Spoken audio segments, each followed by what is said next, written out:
Friends, आज के इस लेक्चर में हम कुछ MCQs को पढ़ेंगे जो कि एग्ज़ाम के पॉइंट ऑफ व्यू से बहुत ही इम्पोर्टेंट है।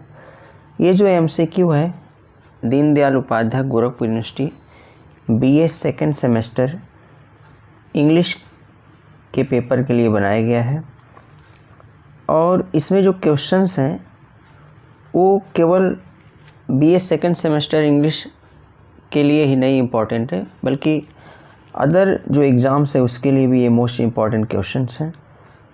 तो आइए हम चलते हैं, पढ़ते हैं। पहला क्वेश्चन है, the term rhetoric is derived from the Greek word rhetorica which means. देखिए यहाँ पहला क्वेश्चन जो दिया हुआ है कि the term rhetoric is derived from the Greek word rhetorica which means. जो टर्म है रिथोरिक वो डेराइव किया गया है ग्रीक वर्ड रिथोरिका से, जिसका मतलब होता है, तो इसका मतलब होता है, यहाँ पे देखिए नीचे आंसर दे रखा है हमने, the faculty of observing in any given case और द अवेलेबल मीन्स ऑफ परसेशन। ये देखिए इसका करेक्ट आंसर है। इसमें दूसरा क्वेश्चन भी आ सकता है कि जो टर्म रिथोरिक है वो किस ग्रीक वर्ड से लिया गया है, तो इसका ये करेक्ट आंसर ये है आपका रिथोरिका, ये ग्रीक वर्ड है, इसी से लिया गया है। Next question, question number second, Aristotle divided rhetoric into 3 distinct methods. Aristotle ने रिथोरिक को 3 मेथड्स के रूप में बांटा है और इसमें देखिए क्या है, पहला जो ऑप्शन है, पहला ये है लोगोस, सेकंड क्या है बी पैथोस और सी है आपका इथोस। ये इसमें देखिएगा फ्रेंड्स, ऊपर यहाँ ए होना चाहिए, लोगोस के ये ए है, पैथोस बी है और सी क्या है इथोस है। तो इसमें जो है आपका लोगोस और लॉजिक विच कम्स फ्रॉम, ये जो है इन्होंने 3 मेथड बांटा हुआ है, लोगोस, पैथोस और इथोस। तो जो लोगोस है और लॉजिक भी उसका नाम है, विच कम्स फ्रॉम हेड, जो कि हेड है हमारा माइंड जो होता है वही क्या करता है, तर्क वितर्क करता है। लॉजिक का सेंस होता है तर्क वितर्क से, रिथोरिक का मतलब यही होता है तर्क वितर्क करना। तो ये क्या करता है, माइंड हमारा जो है, जो हेड है वो क्या करता है, वो तर्क वितर्क करता है। जो पैथोस और द इमोशन, जो हमारी इमोशंस होते हैं, दुख होते हैं, इमोशंस होते हैं, और ये किससे आता है, ये हार्ट से आता है, ये हमारे हार्ट की फीलिंग से क्या होता है, ये आता है। और इथोस जो होता है और मॉरलिटी, ये which comes from a combination of head and heart. जो इथोस होता है या मॉरलिटी जो होती है वो दोनों हेड एंड हार्ट दोनों से आता है। तो इस तरह से यहाँ पे अरिस्टोटल ने क्या किया है, डिवाइड किया है, 3 मेथड्स को बताया हुआ है, किसके, रिथोरिक के। Question number third, the term prosody which is derived from the Greek word prosodia which means. यहाँ पे भी एक क्वेश्चन है, देखिए प्रोसोडी है, यहाँ पे भी एक क्वेश्चन पूछा जा सकता है कि जो टर्म प्रोसोडी है वो किससे डेराइव किया गया, किस ग्रीक वर्ड से डेराइव किया गया, तो ये क्या है, प्रोसोडिया है। इसका मतलब होता है a song sung to music. चौथा question, what is prosody, prosody है क्या। देखिए जो प्रोसोडी होता है ये होता है, it studies the laws regulating the structure of lines of poetry. जो प्रोसोडी होता है वो क्या होता है, इट स्टडीज़, ये क्या अध्ययन करता है, द लॉज, उस लॉज को, रेगुलेटिंग लॉज को क्या करता है, ये स्टडी करता है। और इसमें क्या होता है, the structure of lines of poetry, जो स्ट्रक्चर होता है लाइन्स ऑफ पोएट्री का, उसी का क्या करता है, ये स्टडी करता है। कौन, प्रोसोडी।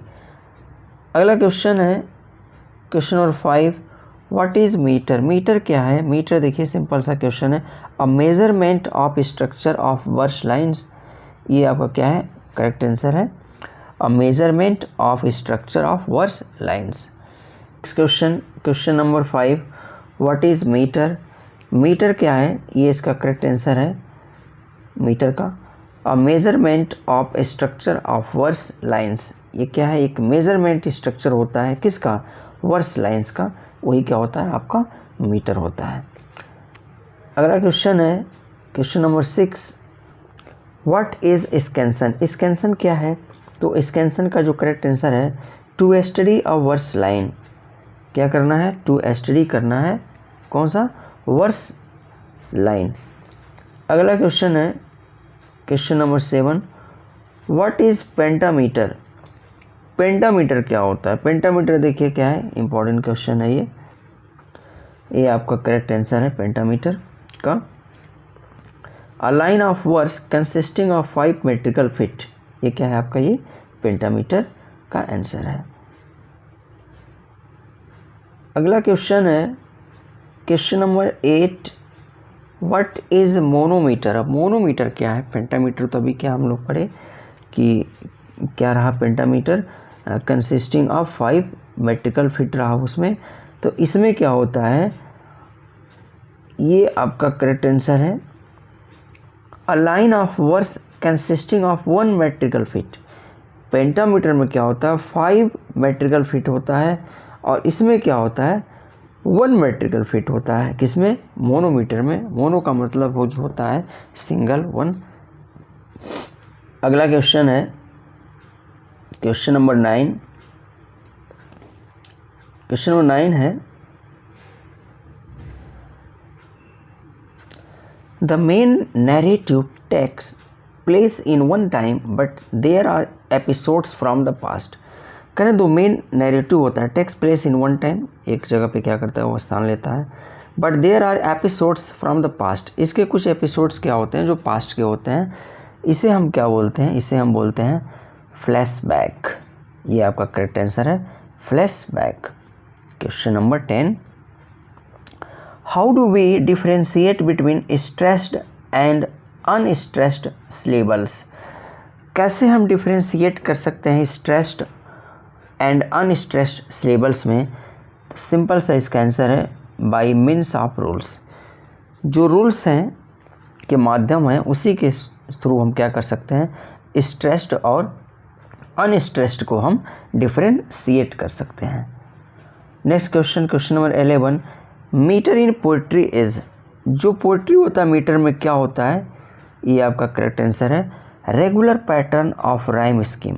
जो मीटर होता है पोइट्री में ये क्या होता है, regular pattern of rhyme scheme. एक पैटर्न होता है, राइम स्कीम होता है, राइम स्कीम का पैटर्न होता है, वही क्या होता है, वही आपका मीटर होता है। अगला question, question number 12, which is the pattern of an iamb. Iamb pattern क्या है, आयम्ब पैटर्न जैसे जो मीटर की लाइनें होती हैं इसमें क्या होता है, आयम्बिक पेंटामीटर होता है, आयम्बिक क्या होता है आपका हेप्टामीटर हो गया, आयम्बिक टेट्रामीटर, ये सारे क्या होती हैं, लाइनें होती हैं एक पोयम की। तो इसमें देखिए एन आयम्बे क्या होता है, आयम्बे जो होता है इसमें सिंपल सा होता है unstressed and stressed. Iambic pentameter हुआ चाहे जो भी हुआ मीटर की लाइनें जो हुई, तो उसमें पहले क्या होता है, पहले अनस्ट्रेस्ड होता है फिर स्ट्रेस्ड होता है। अब देखिए यहाँ पे जैसे अनस्ट्रेस्ड एंड स्ट्रेस्ड, ये चीज़ें क्या है, ये दूसरी चीज़ें हैं, ये मीटर से रिलेटेड चीज़ें हैं। और थोड़ा सा हम आपको बता दें, जो स्ट्रेस क्या होता है, जैसे हिंदी में क्या होता है दीर्घ मात्रा लघु मात्रा होता है, तो उसी तरह से क्या ये इंग्लिश में मीटर होता है। और जो दीर्घ मात्रा के जो होते हैं वर्ड होते हैं जिसको हम खींच के बोलते हैं, वो क्या होता है, वो स्ट्रेस्ड होता है। और अनस्ट्रेस्ड क्या होता है, जिसको हम बिना खींचे, जिसमें बहुत ज़्यादा टाइम हम नहीं लेते हैं, वो क्या होता है, वो अनस्ट्रेस्ड होता है। अब फ्रेंड्स आगे आते हैं क्वेश्चन नंबर 13 पे, the study and use of metre is called. जो स्टडी होता है और यूज़ होता है मीटर का, उसे क्या कहते हैं, तो उसे बोलते हैं प्रोसोडी बोलते हैं उसे, प्रोसोडी इसका क्या है, करेक्ट आंसर है। अगला 14, the first syllable is stressed and the remaining 2 syllables are unstressed, it is. जैसे कह रहे हैं यहाँ पे कि पहले क्या है, जो सिलेबल है शब्दांश जो होता है वो क्या होता है, स्ट्रेस्ड होता है, यानी कि वो क्या होता है, दीर्घ मात्रा वाला होता है, उसको हम खींच के बोलते हैं। And the remaining 2 syllables are unstressed, और बाद के जो शब्दांश होते हैं, सिलेबल्स होते हैं, वो क्या होते हैं, अनस्ट्रेस्ड होते हैं, वो लघु वाले होते हैं। जिसको खींच के नहीं हम बोलते हैं, ज़्यादा टाइम नहीं लेते उनको बोलने में, तो उसे क्या कहते हैं? तो देखिए इसका करेक्ट आंसर उसे हम डॉक्टिल बोलते हैं। आइए फ्रेंड्स, अब नेक्स्ट क्वेश्चन नंबर 15 की तरफ चलते हैं। The first two syllables are unstressed and the last syllable is stressed, it is. अब यहाँ पे क्या है, दूसरा है, यहाँ पे ये है कि the first two syllables are unstressed. जो पहले के क्या हैं, दो सिलेबल्स होते हैं, शब्दांश क्या होते हैं, अनस्ट्रेस्ड होते हैं। And the last syllable is stressed, और लास्ट क्या होता है, वो स्ट्रेस्ड होता है। तो उसे क्या बोलते हैं? तो उसे हम बोलते हैं अनापिस्ट बोलते हैं। ये आपका कौन सा मीटर होता है? वो अनापिस्ट होता है। क्वेश्चन इसी तरह से पूछे जाएंगे जो क्वेश्चंस हमने बनाया है यहाँ पे। बस ऑप्शन इसमें हमने एक दे रखा है और करेक्ट ऑप्शन हमने दिया हुआ है। आपके पेपर में 4 ऑप्शन देंगे तो लगभग क्वेश्चंस मिल जाएंगे इसमें से। The term irony usually refers to 3 particular types of irony, they are. यहाँ पे देखिए क्या है, अगला जो क्वेश्चन है, द टर्म आयरोनी, जो टर्म आयरोनी है, usually refers to 3 particular types of irony. क्या है? 3 पार्टिकुलर टाइप्स ऑफ आयरोनी होते हैं, दे आर। क्या क्या होते हैं ये? देखिए सिंपल सा है, ये 3 कौन कौन से हैं? Verbal, dramatic and spiritual. ये 3 आपके कौन कौन से हैं? आयरोनी के जो 3 पार्टिकुलर टाइप्स हैं, ये कौन है? Verbal, dramatic and spiritual. Next question number 17, what is figure of speech. ये क्वेश्चन पूछा है।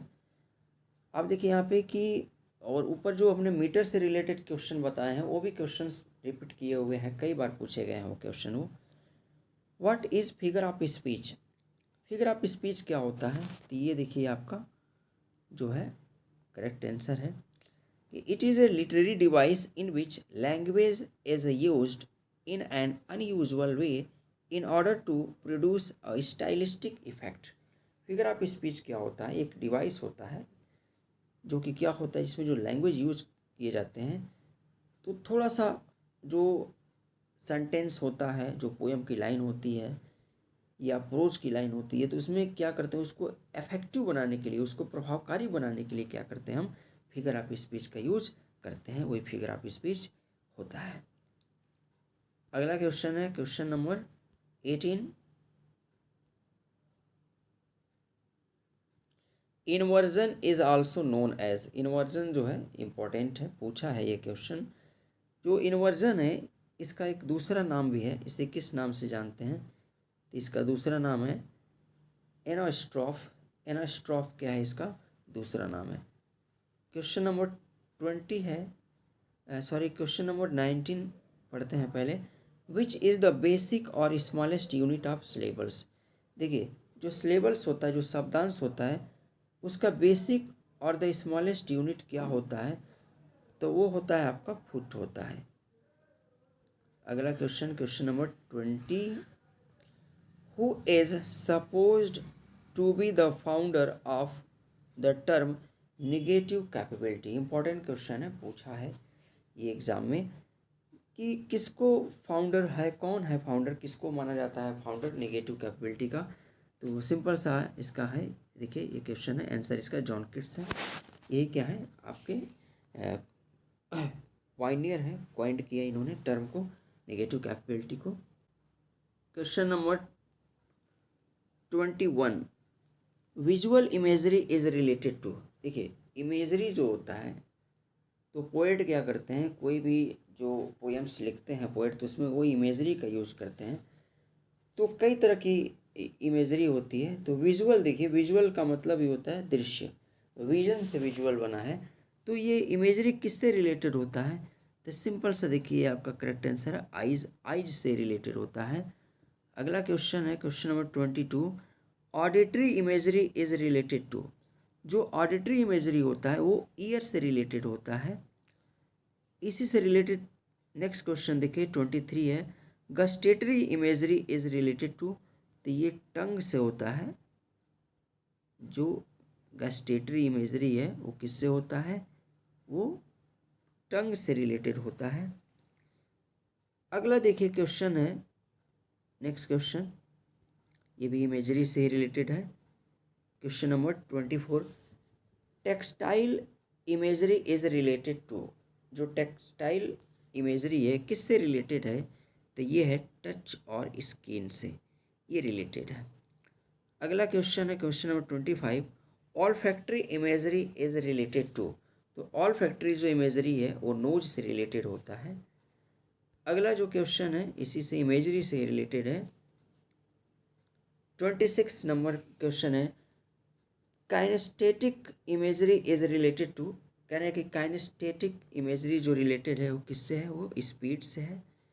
ये आपका करेक्ट आंसर स्पीड है। अगला देखिए क्वेश्चन नंबर 27, ये भी इमेजरी से रिलेटेड है। Organic imagery is related to, ये फीलिंग्स है। इमेजरी से एक क्वेश्चन आना ही आना है, कंफर्म है, इसलिए हमने यहाँ पे क्या कर रखा है, सारी इमेजरी हमने यहाँ पे लिख रखा है कि कौन सी इमेजरी किससे रिलेटेड है। तो जो ऑर्गेनिक इमेजरी है वो रिलेटेड है किससे है, फीलिंग से है। अगला देखिए क्या है next question 28, celestial imagery is related to.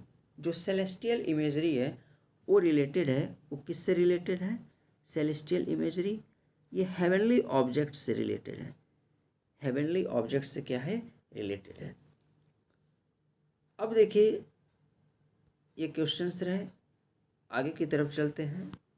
Next जो इम्पोर्टेंट आपका एमसीक्यू क्वेश्चन है टेनिसन से रिलेटेड है, अल्फ्रेड और टेनिसन से क्वेश्चंस हैं।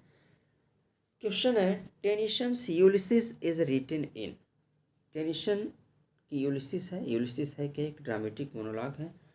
इसको लिखे कब थे टेनिसन, ये देखिए करेक्ट आंसर है 1833 में। इसी से रिलेटेड है Tennyson's Ulysses is published in, तो ये है 1842। तो देखिए 1833 में 1833 में क्या हुआ था, यूलिसिस लिखा गया था, एंड 1842 में क्या हुआ था, ये पब्लिश्ड हुआ था। नेक्स्ट क्वेश्चन जो है question number 31, the source of Ulysses are.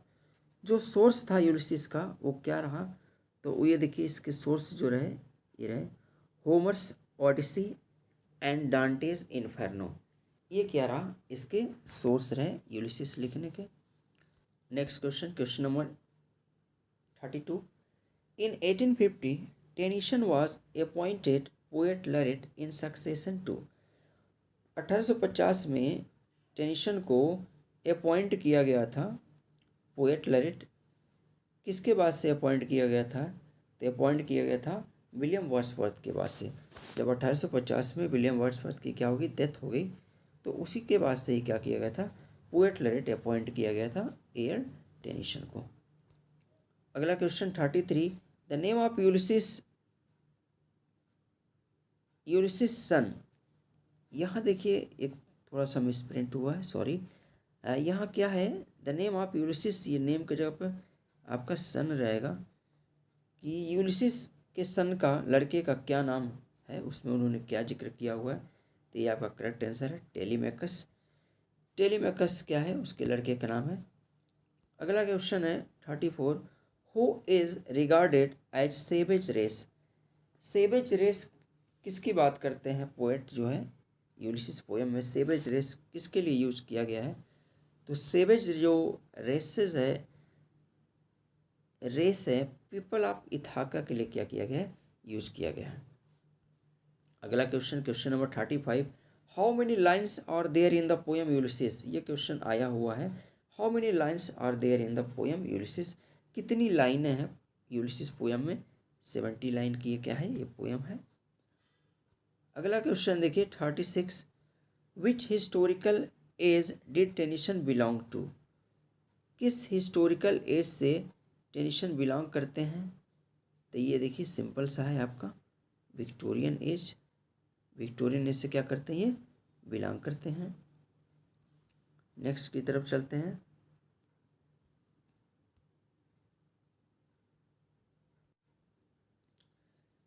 अगला question number 37, Matthew Arnold was born. Matthew Arnold का जन्म कब हुआ था, सिंपल सा क्वेश्चन है 24 दिसंबर 1822 को, 24 दिसंबर 1822 को मैथ्यू अर्नोल्ड का क्या हुआ था, जन्म हुआ था। अगला क्वेश्चन है 38, who was the close friend of Matthew Arnold. देखिए यहाँ पे इनके क्लोज फ्रेंड कौन थे, तो ये क्लोज फ्रेंड थे इनके आर्थर ह्यू क्लफ, ये क्या थे? क्लफ, इनके क्लोज फ्रेंड थे मैथ्यू अर्नल्ड के। आइए फ्रेंड्स, क्वेश्चन नंबर 39। क्वेश्चन है, my poems represent on the whole the main movement of mind of the last quarter of a century. It might be fairly urged that I have less poetical sentiment than Tennyson and less intellectual vigor and abundance than Browning, who wrote the above lines for his poetry. अपनी poetry के लिए ऊपर की लाइनों का use किसने किया? तो इसका करेक्ट आंसर है मैथ्यू अर्नोल्ड ने क्या किया था? इन लाइनों को यूज किया था अपनी पोइट्री के लिए। अगला question, question number 40। Which of the following set is not written by Matthew Arnold? इसमें से कौन सा सेट है जो मैथ्यू अर्नोल्ड के द्वारा नहीं लिखा गया है? तो देखिए आते हैं, पहला ये है ये ऑप्शन है the forsaken Memon Shakespeare memorial versus two Margaret, ये मैथ्यू अर्नोल्ड ने लिखा हुआ है। अगला है बी सेक्शन, क्या है? डावर बीच द स्कॉलर जिप्सी, अब थीसिस, अब क्या है? एस्टरेटी ऑफ पोएट्री, ये भी क्या है? मैथ्यू अर्नोल्ड ने लिखा है। सी है culture and anarchy the study of poetry literature and dogma essay in criticism, ये भी इन्होंने लिखा है। तो इस तरह से ऊपर के ए बी सी तीनों जो क्या है, सारे जो ऑप्शंस इन्होंने दे रखा है, ऊपर के जो भी ये क्या है, जो तीनों ए बी सी जितने भी इसमें हैं, ये सब के सब क्या है, लिखे गए हैं किसके द्वारा? मैथ्यू अर्नोल्ड के द्वारा। तो जाहिर सी बात है आपका क्या होगा, ये आप करेक्ट आंसर जो होगा ये होगा क्वेश्चन नंबर 40 का डी होगा correct answer. The ring and the book meeting at night the lost leader, ये क्या है? ये मैथ्यू अर्नोल्ड ने नहीं लिखा है। इसको देखिए, मैथ्यू अर्नोल्ड ने लिखा है। कौन लिखा है? ये ब्राउनिंग के द्वारा लिखी गई लाइनें हैं। आगे चलते हैं।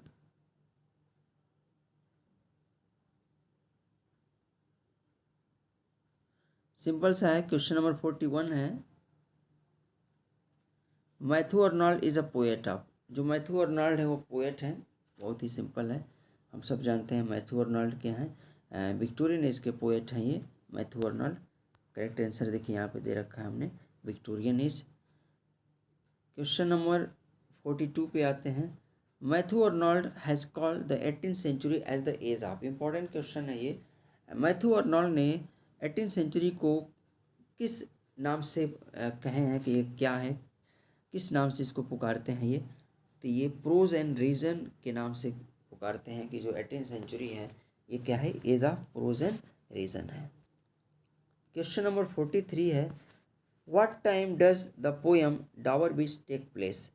जो डावर बीच पोएम है उसमें किस टाइम का जिक्र हुआ है? तो एट मिडनाइट है करेक्ट आंसर।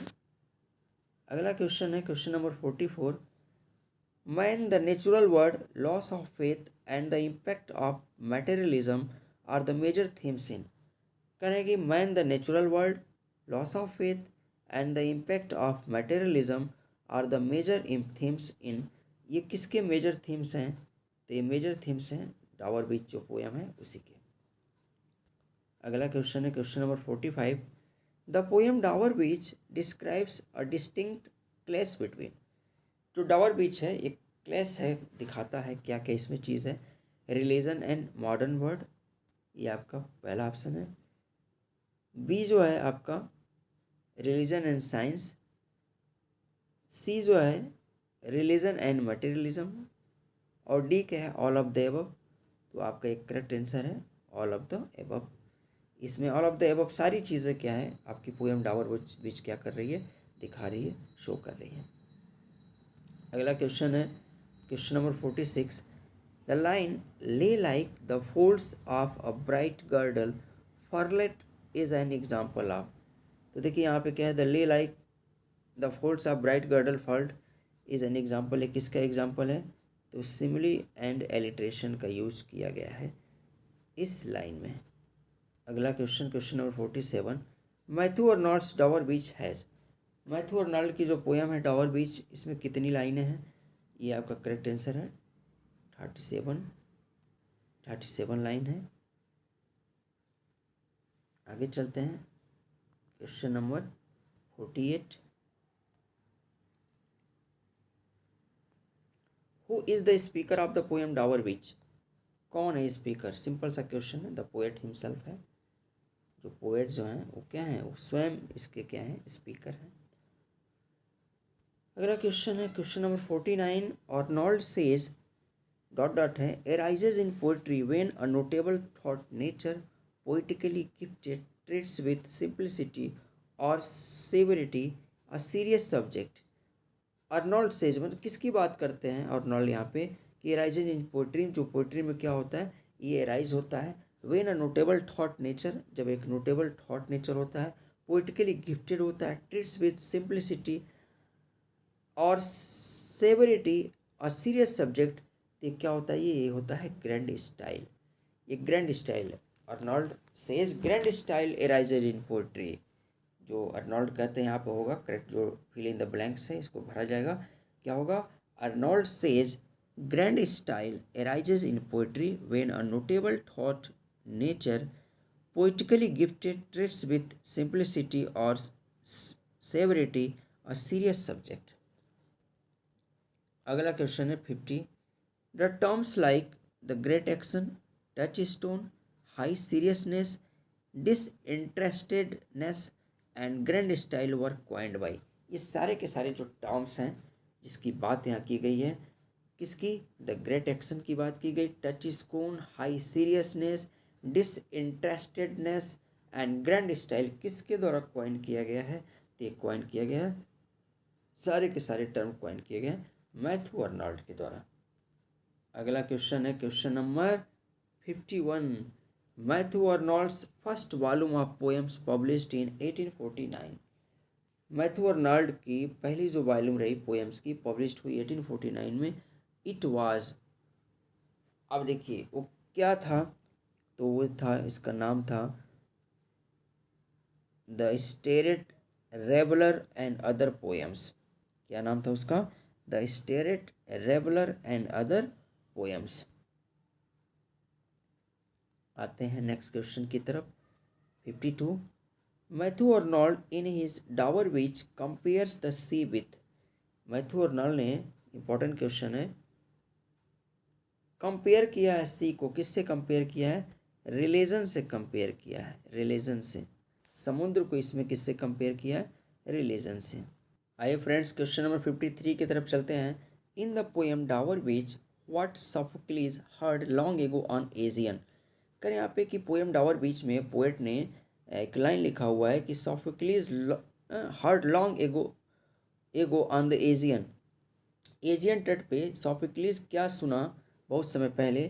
तो देखिए इसका करेक्ट आंसर है eternal note of sadness in tremulous cadence. करें यहाँ पे eternal note of sadness in tremulous cadence. तो सोफोक्लिस बहुत समय पहले एजियन तट पे क्या सुना था? इटर्नल नोट ऑफ सैडनेस सुना था। अगला क्वेश्चन है question number 54। The sea dot dot was once too all full and round earth shore. ये इसमें फिल इन द ब्लैंक्स में क्या होगा? सिंपल सा है फेथ। ये लाइन क्या है? करेक्ट लाइन जो इसका होगा पूरा line, the sea of faith was once too at the full and round earth shore, ये आपका होगा। अगला question question number 55। The poem Dover Beach begins with the sea is calm tonight and the poem ends with. जो poem Dover Beach है उसकी शुरुआत होती है the sea is calm tonight and ends with, और poem का जो and होता है, अंत किससे होता है? तो ये आपका करेक्ट आंसर है, ये एंड होता है कि where ignorant armies were clash by night. करें यहाँ पे इसका अंत होता है, अंत किससे होता है? Where ignorant armies clash by night. ये लास्ट की लाइन है और शुरू की लाइन क्या है? The sea is calm tonight. Question ऐसे भी पूछा जा सकता है कि शुरू की कौन सी लाइन है डावर बीच की, और यहाँ पे क्या है क्वेश्चन जो है लास्ट की कौन सी नाइट है।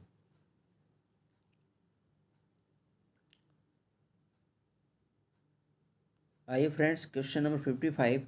The poem Dover Beach begins with the sea is calm tonight and the poem ends with, जो पोएम डावर बीच है उसकी शुरुआत होती है लाइन से, कौन सी लाइन से, the sea is calm tonight, और इसका अंत होता है किस लाइन से, तो इस पोएम की जो लास्ट की लाइन है, वेयर इग्नोरेंट आर्मीज क्लेश बाई नाइट, ये क्या है आपकी लास्ट लाइन है।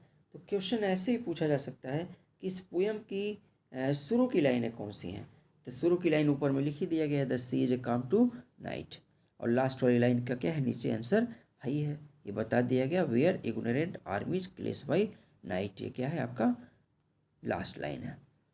56 question number, the poem Dover Beach begins at, इसकी शुरुआत कब होती है, नाइट में क्या हुआ है, पोएम जो है डिस्क्रिप्शन है इसी से शुरुआत होती है। इसके ऊपर भी इस तरह का एक क्वेश्चन हमने पढ़ा। अगला जो है question 57, Dover Beach is situated on the coast of, देखिए जो डावर बीच क्या है, सिचुएटेड है, पूछा गया है क्वेश्चन ये नॉर्थर्न सी, जो नॉर्थर्न सी का कोस्ट है वहीं पे क्या है, डावर बीच सिचुएटेड है। अगला क्वेश्चन है 58, Robert browning was born, Robert browning का जन्म कब हुआ था, तो ये आपका करेक्ट आंसर है 7 मई 1812, कैम्बरवेल साउथ लंदन में क्या हुआ था, रॉबर्ट ब्राउनिंग का जन्म हुआ था। डेथ इनकी कब हुई थी, डेथ हुई थी 12 दिसंबर 1889, वेनिस किंगडम ऑफ इटली, यहाँ पे क्या हुआ था, इनका डेथ हुआ था रॉबर्ट ब्राउनिंग का। अगला क्वेश्चन 60 जो है, Robert Browning married to, Robert Browning किससे शादी किए थे, रॉबर्ट ब्राउनिंग की जो शादी हुई थी वो हुई थी एलिजाबेथ बैरेट ब्राउनिंग से, रॉबर्ट ब्राउनिंग की शादी किससे हुई थी, एलिजाबेथ बैरेट ब्राउनिंग से इनकी शादी हुई थी। आगे की तरफ चलते हैं, question number 61, Robert browning was the poet of, Robert browning किसके पोएट हैं, सिंपल सा विक्टोरियन एज के भी हैं, Tennyson, Matthew Arnold, Robert browning तीनों क्या हैं, विक्टोरियन एज के हैं। इंपॉर्टेंट क्वेश्चन है, एक क्वेश्चन पूछा हुआ है, Robert Browning is a famous for, Robert browning किसके लिए फेमस हैं, तो रॉबर्ट ब्राउनिंग देखिए किसके लिए फेमस है, ड्रामेटिक मोनोलॉग के लिए फेमस है। और इसके पहले मोनोलॉग पे जब क्वेश्चन हम पढ़ रहे थे तो इसमें एक क्वेश्चन आया था कि मोनोलॉग को किसने परफेक्ट किया था, तो रॉबर्ट ब्राउनिंग के ही हाथों से क्या हुआ था, मोनोलॉग परफेक्ट हुआ था, यही ड्रामेटिक मोनोलॉग को बहुत ही परफेक्ट तरीके से लिखे थे। Robert Browning is known as, Robert Browning को जाना जाता है, ऑप्टिमिस्टिक पोएट हैं ये बोलते हैं God is in the heaven and everything is fair with the world, सब कुछ सही है, कोई प्रॉब्लम नहीं है इस संसार में। और इसके ठीक अपोजिट क्या है, जो थॉमस हार्डी हैं वो बोलते हैं कि God is not in the heaven and everything is not fair with the world. वो क्यों है, तो वो क्या है आपके एक पेसिमिस्टिक राइटर हैं आपके, कौन, थॉमस हार्डी। अब देखिए अगला क्वेश्चन जो है question number 64, my last touches is a poem by Robert browning, it is one of the best examples of, my last touches जो है रॉबर्ट ब्राउनिंग के द्वारा लिखी गई पोएम है, आखिर में है क्या, ये ड्रामेटिक मोनोलॉग है, बहुत अच्छी ड्रामेटिक मोनोलॉग है ये। Question number 65, in which poem does the duke of Ferrara talk to the messenger about his potential wife, correct, किस पोएम में जो ड्यूक ऑफ फरेरा हैं वो बात करते हैं मैसेंजर से अपने पोटेंशियल वाइफ के बारे में, तो ये करेक्ट आंसर है, माई लास्ट टचेज जो है इसी पोएम में क्या करते हैं, ये बात करते हैं। आइए फ्रेंड्स क्वेश्चन नंबर 66 को पढ़ते हैं, हु, ये देखिए यहाँ पे क्या है, थोड़ा सा ये गलत हो गया है, हु इज़ होगा, who is the speaker of the poem my last duchess, कौन है स्पीकर, माई लास्ट टचेज जो पोएम है उसका स्पीकर कौन है, तो सिंपल सा करेक्ट आंसर है द ड्यूक है, वही क्या है आपका स्पीकर है इस पोएम माई लास्ट टचेज का। अगला क्वेश्चन है question number 67, in the poem my last duchess who painted the portrait of the duchess, करें यहाँ पे कि माई लास्ट डचेज में पोएम में किसने पेंट किया, किसको, पोर्ट्रेट को, डचेज के पोर्ट्रेट को किसने पेंट किया, तो पेंडोल्फ, ये क्या है आपका करेक्ट आंसर है, इंपॉर्टेंट क्वेश्चन है ये। Question number 68, the lines that is my last duchess painted on the wall looking as if she were alive, the above lines are the opening lines of. कह रहे ऊपर की जो लाइनें हैं ओपनिंग लाइन्स हैं किस पोएम की, तो पोएम है माई लास्ट टचेस, उसी की क्या है ये लाइन है, सिंपल सा है। अगला क्वेश्चन है question number 69, who is too soon made glad too easily impressed in the poem my last duchess. करिए यहाँ पे who is too soon made glad, कौन ऐसा है जो बहुत जल्दी क्या होती थी, ग्लेड हो जाती थी, इम्प्रेस्ड हो जाती थी easily in the poem my last touches में। तो ये द डचेस जो है इसी को क्या होता था, वो ईजिली इम्प्रेस्ड हो जाती थी, बहुत जल्दी खुश हो जाती थी। कोई एक नौकर भी उसको गिफ्ट दे देता था तो उतना ही खुश होती थी जितना क्या जब ड्यूक गिफ्ट देते थे। तो इसी वजह से क्या होता है वहाँ पे, यहाँ पे ड्यूक को अच्छा नहीं लगता है और वहाँ पे क्या होता है, वो सी वॉज किल्ड, वहाँ पे वो मारी जाती है। Question number 70, what is the main theme of the poem my last touches. क्या मेन थीम है, सिंपल सा क्वेश्चन है, मैन वुमेन रिलेशनशिप है, इंपॉर्टेंट क्वेश्चन है ये, इंपॉर्टेंट क्वेश्चन है। जो थीम है माई लास्ट टचेस का, तो मैन वुमेन क्या है, रिलेशनशिप है। Next question 71, what does duchess have upon her cheek according to the poem my last duchess. करें यहाँ पे कि व्हाट डज डचेस हैव, क्या रहता है डचेस के पास हर cheek according to the poem, उसके चीक पे क्या दिखाई देता रहता है। तो देखिए उसके चीक पे क्या दिखाई देता है, अ स्पॉट ऑफ जॉय, हमेशा खुश रहती है। जो डचेस है वो क्या रहती है, हमेशा खुश रहती है। अगला है 72,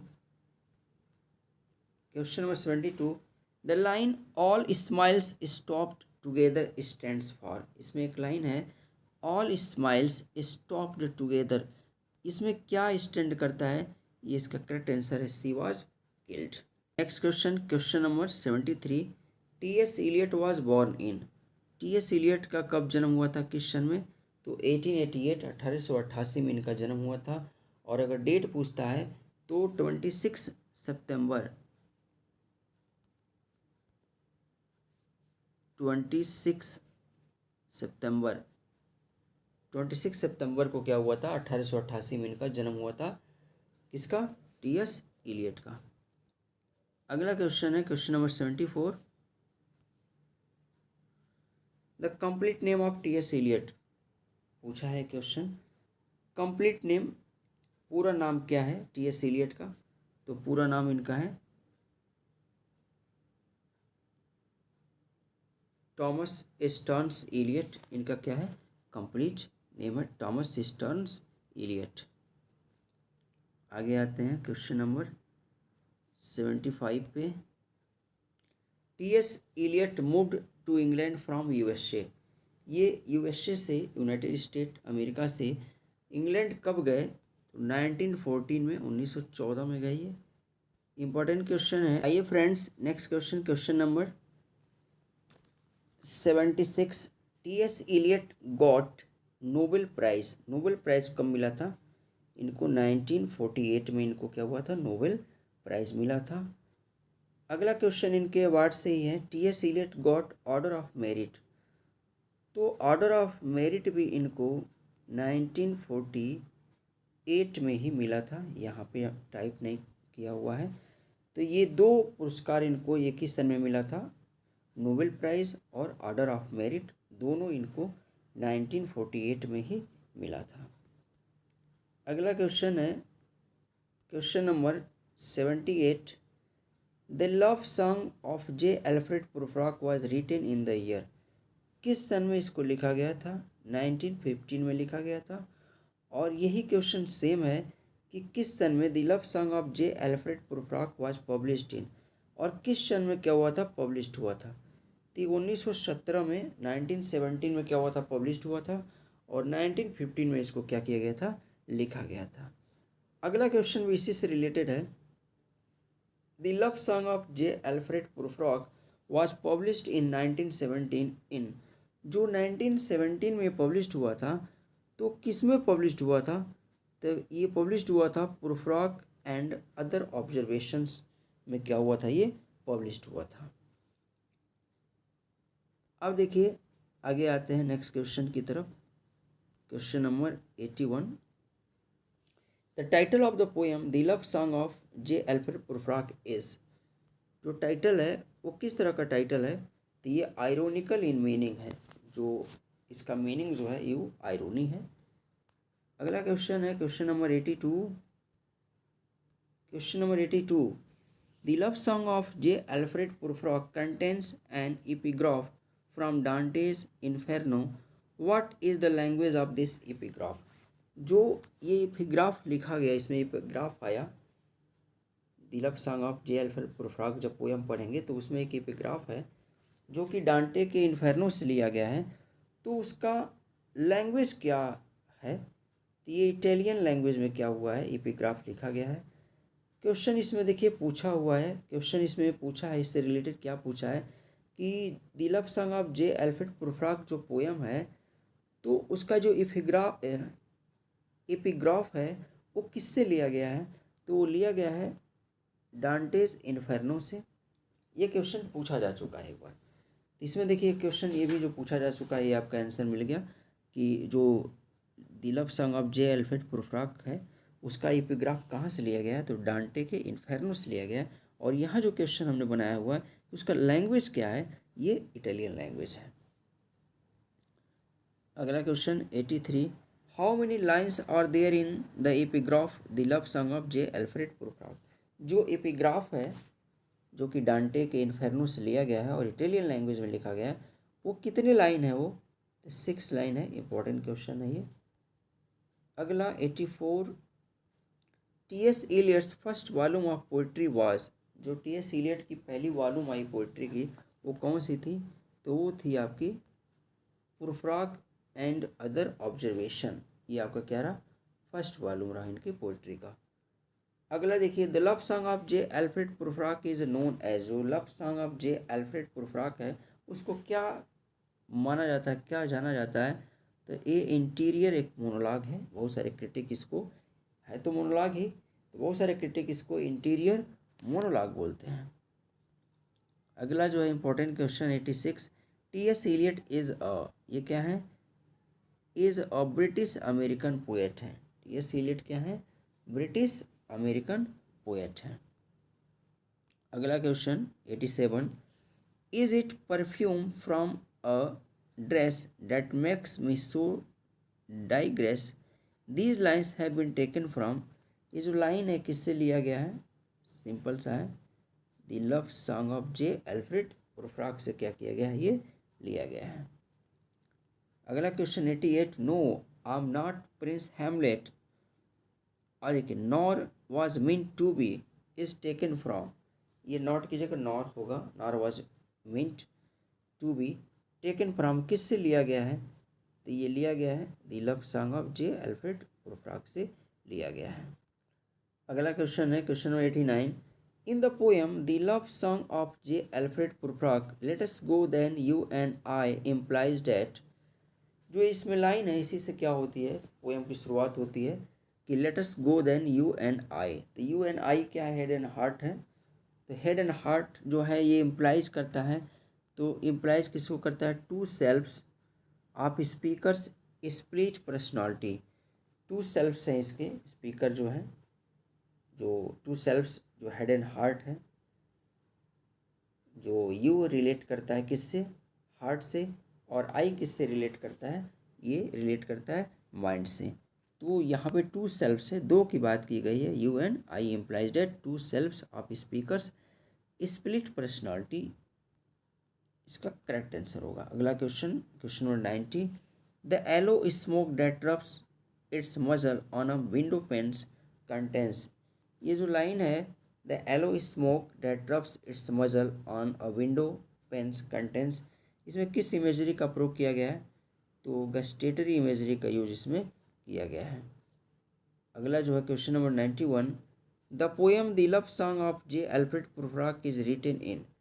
जो पोएम है the love song of J Alfred Prufrock ये किस में लिखा गया है, ये फ्री वर्स में लिखा गया है। जो पोएम है किस में लिखा गया है, फ्री वर्स में लिखा गया है। Question number 92। What was the original title of the poem the love song of J Alfred Prufrock. क्या ओरिजिनल टाइटल रहा the love song of J Alfred Prufrock का? तो करेक्ट आंसर है ये रहा आपका पुरफ्रॉग एमंग वुमेन, ये क्या रहा आपका ओरिजिनल टाइटल रहा। Question number 93, in the poem the love song of J Alfred Prufrock who has measured life in coffee spoons, किसने अपने लाइफ के ज़्यादातर हिस्से कॉफ़ी स्पून्स में बिताए? तो ये आपका क्या है जे एल्फ्रेड पुरफ्रॉग, जो कि एक इमेजिनेटिव करेक्टर है और उस समय के हाइपोक्रेसी और फ्रस्ट्रेशन वाली लाइफ को क्या किया है इसमें शो किया है टी.एस. इलियट ने इस पोएम में। तो जो जे एल्फ्रेड पुरफ्रॉग है उसने ही अपनी लाइफ के मेजर हिस्से को क्या किया था कॉफ़ी स्पून्स में बिताया था। अगला question, question 94, in the poem the love song of J Alfred Prufrock overwhelming question stands for. देखिए जो इसमें आता है, कई बार आया है लाइन कि ओवरवेलमिंग क्वेश्चंस लाइन आई है, तो किसके लिए स्टैंड है? तो ये स्टैंड है पुरफ्रॉग लव प्रपोजल। जो पुरफ्रॉग का क्या है लव प्रपोजल है उसी को क्या करता है ओवरवेलमिंग क्वेश्चन यहाँ पे इंडिकेट करता है। अगला क्वेश्चन है who is eternal footman in the poem the love song of J Alfred Prufrock. Eternal footman कौन है इस पोएम में the love song of J Alfred Prufrock में? तो ये डेथ है, करेक्ट आंसर क्या है डेथ है। अगला है question 96, what Shakespearean character does Prufrock compare himself to. ये क्वेश्चन इंपॉर्टेंट है। जो पोएट ने पोएम में the love song of J Alfred Prufrock में, तो जो पुरफ्रॉग कैरेक्टर है वो अपने आप को कंपेयर करता है शेक्सपियरियन एक कैरेक्टर से। तो कौन शेक्सपियरियन कैरेक्टर है जिससे वो अपने आप को कंपेयर करता है? तो हैमलेट को लेके क्या करता है कंपेयर करता है। और प्रोक्रेस्टिनेशन की जो कंडीशन रहती है कि करूं या ना करूं, जैसे हैमलेट के अंदर भी क्या रहता है वही रहता है प्रोक्रेस्टिनेशन, डीले करता है वो अपने अंकल को मारने में। तो उसी तरह से इसमें भी क्या है अपने आप को कंपेयर करता है, इसके अंदर भी वही चीज़ है। Friends question number 97, who wrote the poem the second coming. Simple सा है, सेकेंड कमिंग पोएम को किसने लिखा है? तो W.B. येट्स ने क्या किया है इस पोएम को लिखा हुआ है। अगला है the second coming was written in, कब लिखा गया था? 1919 में इसको लिखा गया था, 1919 में। अगला क्वेश्चन है 99, the second coming first published in 1920 इन, पहली बार सेकेंड कमिंग पब्लिश्ड हुआ था 1920 में, 1920 में। तो किस में पब्लिश्ड हुआ था? द डायल में क्या हुआ था ये पब्लिश्ड हुआ था। अगला क्वेश्चन है 100, the second coming published in the collection of versus in title Michael Robarts and the dancer इन, ये इसमें कब पब्लिश्ड हुआ? तो ये 1921 में क्या हुआ था इसमें पब्लिश्ड हुआ था ये poem the second coming published in the collection of versus in title, उसका नाम था Michael Robarts and the dancer in 1921। Question ऐसे ही पूछा जा सकता है कि 1921 में जो सेकेंड कमिंग था वो किस में पब्लिश्ड हुआ था? तो इसका करेक्ट आंसर होगा Michael Robarts and the dancer.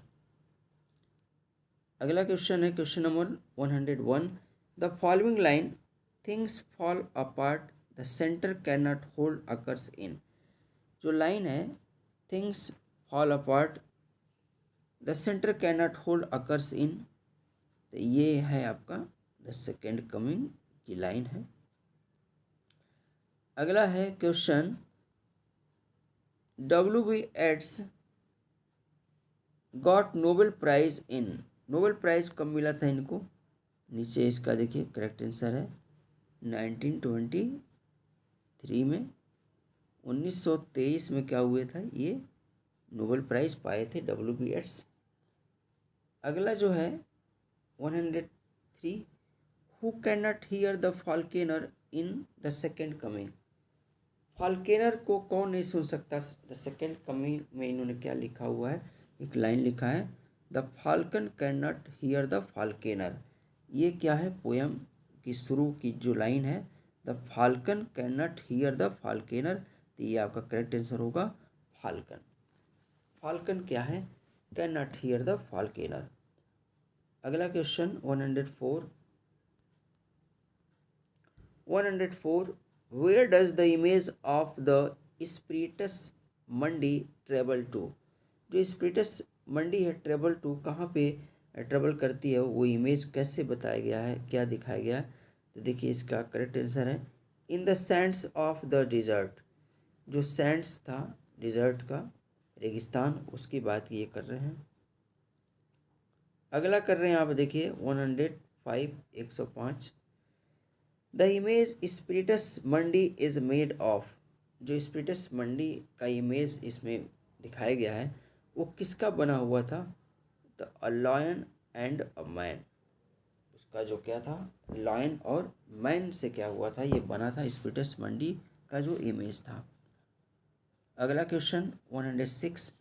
What is the metre of the poem the second coming. क्या मीटर है, सिंपल सा है, आयम्बिक पेंटामीटर। आयम्बिक पेंटामीटर में क्या किया गया, ये पोएम द सेकेंड कमिंग लिखी गई है। 107। What types of imagery it's employees in the poem the second coming. किस प्रकार की इमेजरी को इट्स ने क्या किया, एम्प्लॉय किया है सेकेंड कमिंग में, तो क्रिश्चियन इमेजरी की ये बात करते हैं। अगला क्वेश्चन है 108। Philip Larkin was a poet, librarian, novelist and jazz critic. एक जैज क्रिटिक भी थे फिलिप लार्किन, ये आपका correct answer. Philip Larkin was a, ये मूवमेंट पोएट रहे। फिलिप लार्किन कौन से पोएट रहे, मूवमेंट पोएट रहे। अगला question 110। Philip Larkin's the trees published in the year. जो फिलिप लार्किन की पोएम है द ट्रीज, वो किस साल पब्लिश हुई थी, ये देखिए इसको पूरा मैंने लिख दिया है। Collection of poems high Windows में पब्लिश हुआ था, और किस साल, 1974 में। तो मान लीजिए अगर सन यहाँ पूछा गया है कि किस ईयर पब्लिश हुई थी, तो 1974 में पब्लिश हुई थी। और अगर ये पूछता कि किस में पब्लिश हुई थी, तो कलेक्शन ऑफ पोएम्स जो इनका हाई विंडोज़ था उसी में क्या हुआ था, ये पब्लिश हुआ था। अगला क्वेश्चन है 111। Which was the first collection of Larkin's poetry. कौन सा पहला कलेक्शन था फिलिप लार्किन के पोएट्री का, तो ये आपका करेक्ट आंसर है नॉर्थ शिप। जो नॉर्थ शिप रहा वही क्या रहा, ये आपका इनका पहला कलेक्शन रहा पोएट्री का। अगला देखिए 112। In which year was Larkin first collection of poetry published. ये जो नॉर्थ शिप रहा फर्स्ट कलेक्शन ऑफ पोएट्री रहा लार्किन का, तो ये पब्लिश कब हुआ है, 1945 में क्या हुआ, ये पब्लिश हुआ। 113 जो क्वेश्चन है, Larkin's second collection of poems less deceived was published in. इनका जो सेकेंड कलेक्शन रहा पोएम का, उसका नाम था लेस डिसीव्ड। वो कब पब्लिश हुआ, 1955 में। 1955 में।